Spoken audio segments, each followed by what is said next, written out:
இடம்பொருள் நேயர்களுக்கு வணக்கம். ஸோ பாக்யலட்சுமி சீரியலில் திருப்பி ஈஸ்வரிக்கு நடந்ததெல்லாம் அப்படியே மறந்துட்டாங்க போல. ஈஸ்வரி செலக்டிவ் அம்னீஷியா மாதிரி தான் செய்த தவறுகளால் ஓவர் பேச்சு பேசினதுனாலையும் அப்புறம் நடந்த பிரச்சனைகள்னாலையும் இவங்க மேலே ஒரு பழி விழுந்து கடைசியில் இவங்களை ஜெயிலுக்கு தள்ளி ஜெயிலில் கம்பி எண்ணி அப்புறம் களி தின்னு அப்புறம் பார்த்திங்க அப்படின்னா ஆயுள் தண்டனை வாங்குற அளவுக்கு போய் இவங்களை காப்பாற்றி கூட்டுனது இந்த குடும்பம் தான்.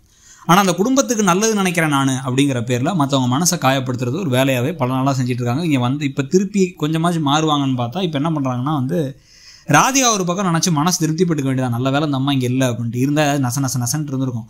நல்ல வேலை இப்போ அது கிடையாது அப்படின்ட்டு இப்போ போட்டு டார்ச்சர் பண்ணி இப்போ குழந்தை பெற்றுக்க நீ தான் வேணாங்கிறியா, உன் பிள்ளை நிலா மட்டும் இருந்தால் போதும், இன்னொரு பிள்ளை வந்தால் இவன் பாசமாக பார்த்துக்க மாட்டான்னு வேணாங்கிறியா அப்படிங்கிற மாதிரிலாம் ஓவராக பேசும்பொழுது கொஞ்சமாச்சும் வாய மூடுமா அப்படின்னு யாராவது சொல்லுவாங்கன்னு நானும் பார்த்துக்கிட்டே இருக்கேன். யாருமே சொல்ல மாட்டாங்க. அப்படியே திருன்னு ராமமூர்த்தியெல்லாம் எதுக்கு தான் இருக்காருன்னு தெரியல. டம்மி பாபா மாதிரி அவள் ஒரு குழந்தை மாதிரி, அவள் யாரையும் ஒரு எறும்பை கூட கஷ்டப்படுத்த மாட்டா அப்படின்னு அவங்க ஜெயிலில் கடந்த போது பேசிகிட்டு இருந்தார் ராமமூர்த்தி தன்னோட மனைவிக்காக.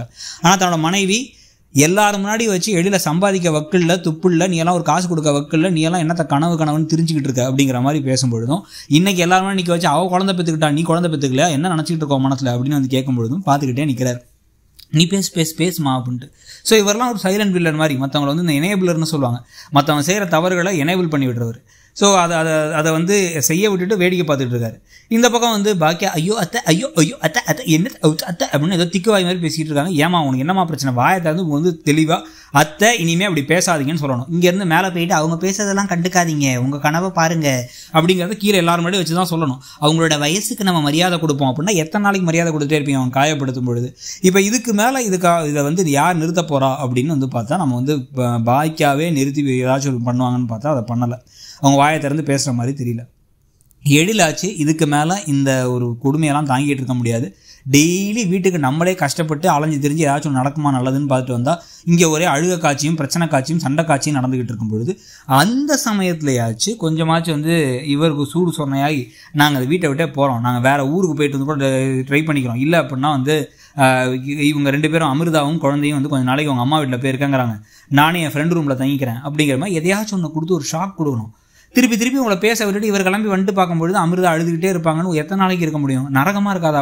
ஒவ்வொரு நாளும் பாரு அவள் குழந்தை இருக்குது, அவள் ப்ரெக்னென்ட் ஆகிட்டா, அவளுக்கு 2 மாதம் ஆகிடுச்சு, அவளுக்கு 3 மாதம் ஆகிடுச்சு அப்படின்னு குத்தி காமிச்சிட்டே தான் இருக்க போகிறாங்க. அவர்கிட்ட போய் கேட்டால் அவர் அதெல்லாம் விருப்பம் இல்லை, எனக்கு முதல்ல ஏதாவது சாதிக்கணும், எனக்கு அடுத்த நாள் காசு கொடுக்கலாங்கிறது பிரச்சனையாக பேசுகிறீங்க, எனக்கு இருக்க காசை வச்சு ஒத்த குழந்தையும் மனைவியுமே பார்த்துக்க முடியல, இல்லை 2வது குழந்தை எப்படி, இந்த குழந்தையவே அடுத்து ஸ்கூலுக்கு சேர்க்க வேண்டியது இருக்குன்னு அவருக்கு பிரச்சனை இருக்குது. அந்த பிரச்சனையெல்லாம் எதையும் புரிஞ்சுக்காத ஒரு இடத்துல கிளம்பி வெளிலையாச்சும் போகிறேன்னு சொல்லணும்.